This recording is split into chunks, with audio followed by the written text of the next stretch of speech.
small town in British Columbia with more than its fair share of unemployment has found an enterprising way of buying and selling goods and services without exchanging money. Here's Kathy Chilko with the story. There's a revolution happening here in Courtenay. It's called the LETSystem, and it allows its members to buy things that they need without having a lot of cash on hand. And for the people of Courtenay, where unemployment is still a problem, this has become a way to survive. The LETSystem is the brainchild of Michael Linton, a man with various credits to his name: electrical engineering, computer analysis, business degrees, and a back therapy practice. For the past 3 years, though, he spent most of his time running and promoting the non-profit LETSystem in his home in Courtenay. LETSystem stands for Local Exchange Trading System. New members pay an initiation fee of about $15 to cover administration costs. Trading is recorded using a currency called green dollars, which only exist as a blip on the computer. Linton believes the LETSystem can solve a community's unemployment problems. I am anxious, eager, obsessed perhaps with getting that message to communities all throughout the country.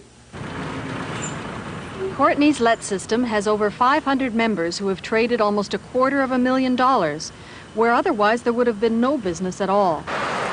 In a population of 45,000 people, about 25% are unemployed. People here have little cash, but they do have skills. I want one to go to Montreal, so Sure. I look just great. That one. This one. Gail Pratt used to be a nurse. Now she sells hand-knit sweaters for green dollars. In return, she's bought appliances and done renovations almost entirely for green dollars. There's a wide variety of services available, and that almost anybody could partake in the system. Jeff Thomas can't keep up to the demand for his firewood. That's the greatest thing that ever happened around here, I figure, because you don't need that much cash. And like, you can go right into the red to start off, and it'll eventually all just balance out. Let's see how you're doing. Peter Walford is a dentist starting a practice in a community where many people can't afford dental work. When he has canceled appointments or a slow day, he takes patients with green dollars. In fact, I think without the system, I probably would have gone broke sometime over the last summer. Right now, we bring in an extra $500 to $1,000 a month. The LETSystem works because it's more flexible than a barter system. If Gail needs some firewood, but Jeff doesn't need a sweater, in a barter deal, nothing would happen. But with LETSystem, you don't have to trade directly. You can credit green dollars as necessary to a central bank-style accounting system. I wish to credit number 373 with 10 green dollars. There are no debts, no interest charges, and no repayment schedules. This is how a transaction in the LETSystem works.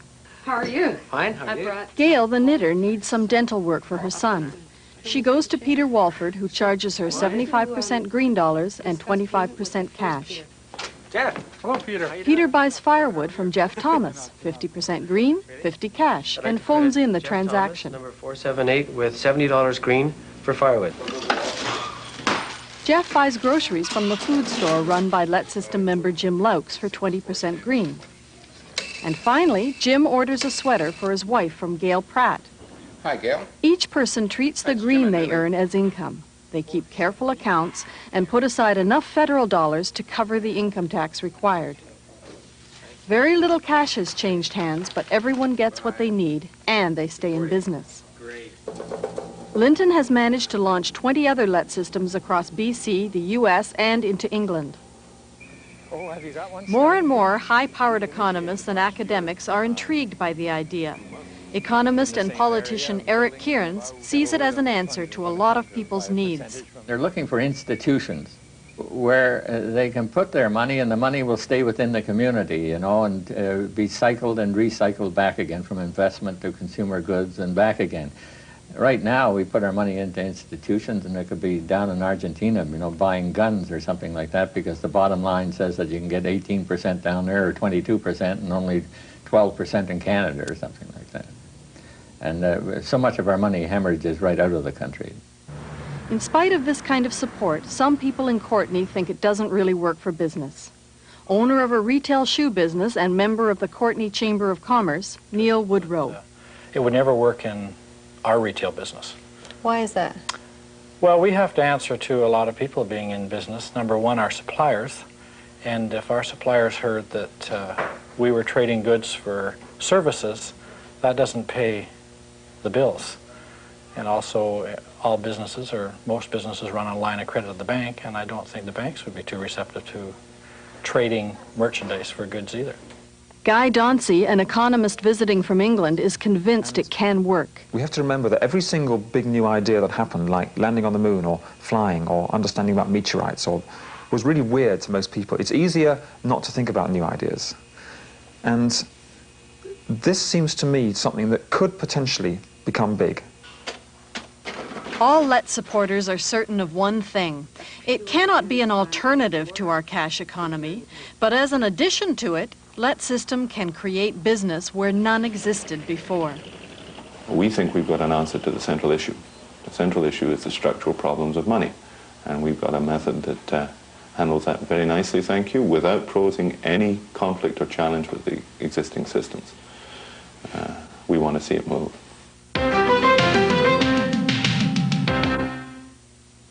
That's Venture for tonight. I'll be away for the next 2 weeks. The host for next week will be Michael Bond. I'm Patrick Watson. Good night.